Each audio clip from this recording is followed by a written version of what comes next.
बाबू कि ऐसन मनोहर मंगल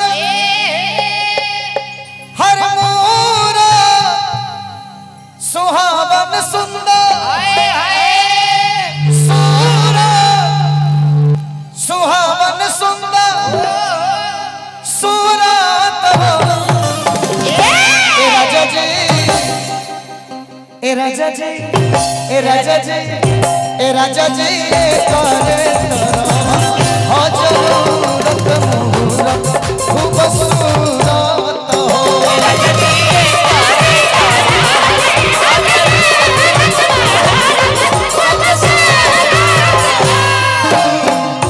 ऐसन मनोहर सुंदर सूरत सुहावन सुंदर सूरत सुहावन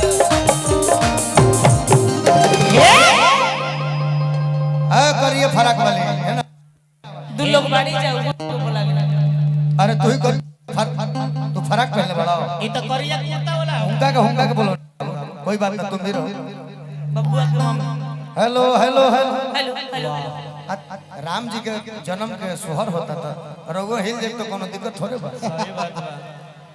अरे भगवान हिल कोर मारता है कौन दिक्कत नहीं कि यही सब मनोहर मंगल सूरत सुहावन सुंदर सूरत सुहावन सुंदर सूरत हो ए राजा जी ए राजा जी बोलो ए राजा जी ए राजा जी ए राजा जी करे तोरा हो जरूरत मुहूर्त खूबसूरत हो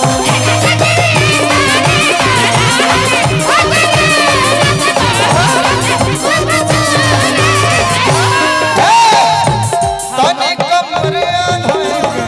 बो ए मुनवा के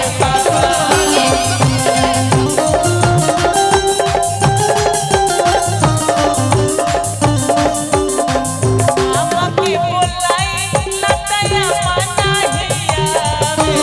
हिया आवा के बोलाई लतया माना हिया आमा से नाता तोड़ा हो ए मुनवा के मामा ए राजा जी करे तोरा हो जरूरत मुहूर्त खूबसूरत हो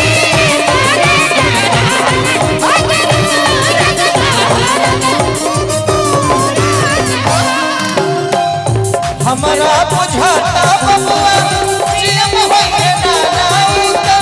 जियम होइए हो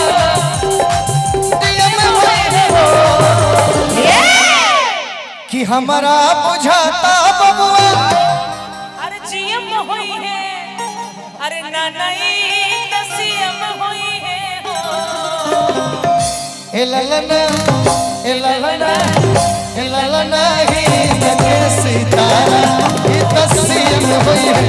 ओ से ऊपर पीएम होई है हो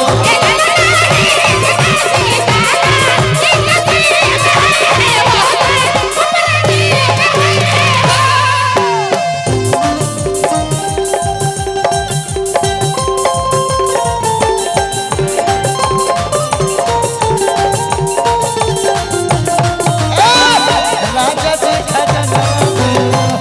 नहीं होगा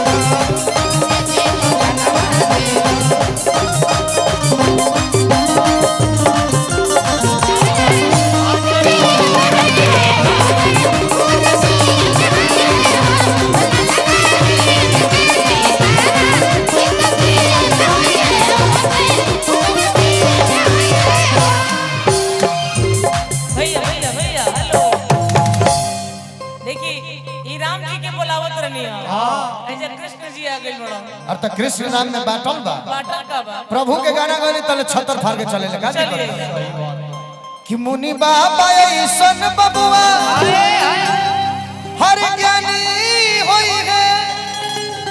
आहा राजा जी ऐसन रब लोकगीत शुरू हो गया स्वाभिमानी तब ना इलाज होई कि मुनि बाबा ऐसन बबुआ हाय ज्ञानी